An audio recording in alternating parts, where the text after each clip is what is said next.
Dans l'évangile de Jean, Jésus identifie qui il est. Il dit « Je suis la vigne et vous êtes les sarments.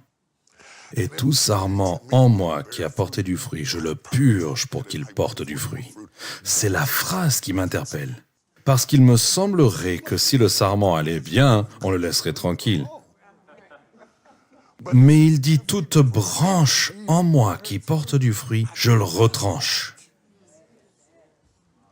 Je l'élague, non pas parce que je suis un tueur en série, non pas parce que je cherche à détruire le buisson, non parce que je déteste les raisins, non parce que je ne veux pas qu'elle gagne, mais je l'émonde pour qu'elle porte plus de fruits.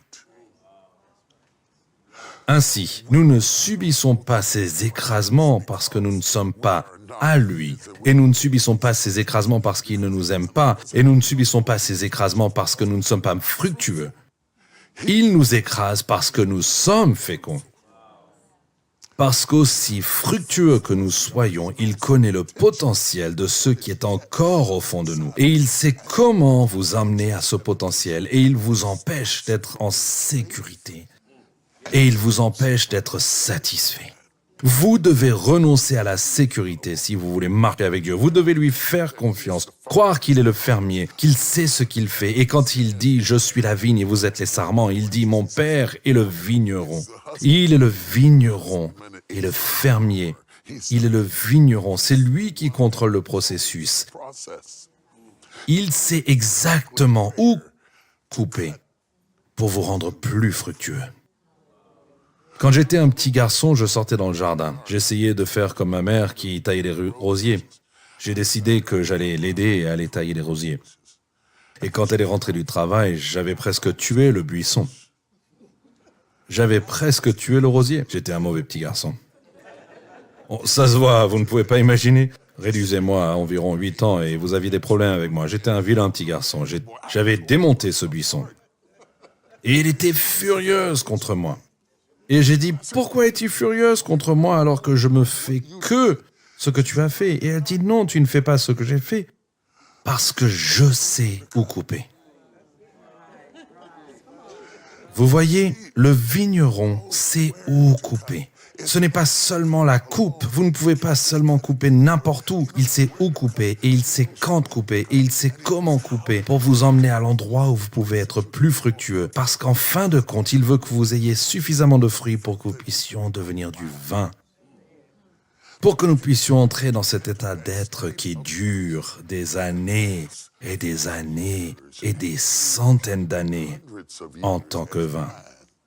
Mais si je reste un raisin, je vais devenir mauvais. C'est donc le seul fruit qui est élevé pour mourir. Il est élevé pour être écrasé. Il est fait pour être piétiné. Il est destiné à être meurtri. Si les raisins pouvaient crier, ils crieraient leur douleur de devenir du vin. Mais s'ils peuvent endurer la douleur du foulage et faire confiance au vigneron qui est Dieu notre Père pour me faire traverser ce processus, mes derniers jours seront plus grands que mes premiers jours et enfin je serai plus précieux et j'aurai plus de valeur. Et il se peut qu'on m'expédie à l'étranger et qu'on me serve au roi et au prince et qu'on me présente aux grands hommes uniquement parce que j'ai été broyé. Je peux être servi aux meilleures tables, je peux être utilisé dans les plus grands restaurants seulement parce que j'ai enduré l'écrasement. Jésus nous relie au Père en nous aidant à comprendre quel est le rôle dans notre vie, afin qu'on ne méprenne pas le couteau, afin que l'on comprenne que le couteau est dans la bonne main, que parfois, quand Dieu s'approche de vous, il s'approche de vous et il a l'air d'un tueur parce qu'il vient avec quelque chose qui fait mal. Et il faut faire confiance à son caractère quand on ne comprend pas ses méthodes.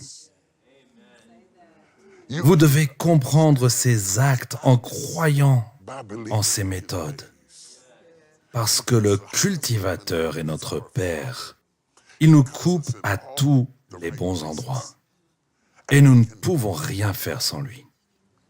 Nous ne pouvons rien être sans lui. Nous ne pouvons atteindre la hauteur, l'espoir et le but de notre appel sans lui, car seul le constructeur sait à quelle vitesse la voiture peut aller.